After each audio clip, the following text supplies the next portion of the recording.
The deadlift is a full body movement, primarily working the glutes and quads, secondarily working the shoulders such as traps, lats, and rhomboids, lower and mid back, hamstrings, and core.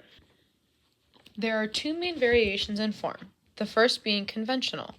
This form is what most beginners should start with because it is a much easier lift to learn than the other, due to the technique being more simplistic.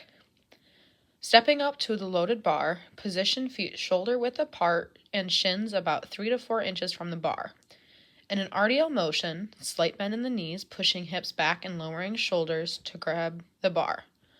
Most lifters like to stagger their grip, one hand palm facing forward and the other facing backwards.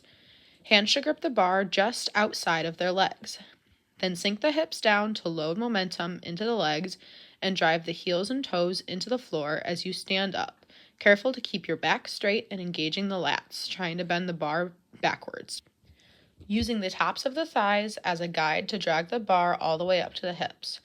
Once the legs are locked out and the shoulders are back, make sure to drive your hips forward through the bar. Then, with control, lower the bar back to the ground. Common mistakes with conventional form are rounding the back. This will cause damage and or discomfort. To fix this, make sure as you lift, your lats are engaged and trying to bend the bar back and around your body. The other form is called sumo.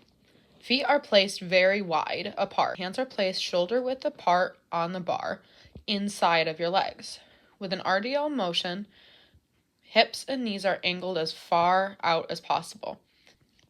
Push feet downward and drive your legs and shoulders to extend and lock out. This form can be beneficial for lifters with longer legs, requiring you to lift further, and if you have great hip flexibility. This form works your leg muscles a lot more than the secondary muscles. A common error with sumo form is not having the knees turned out enough. To fix this, do lots of hip mobility stretches and train your hips. You can also angle your toes out further to help turn your knees out.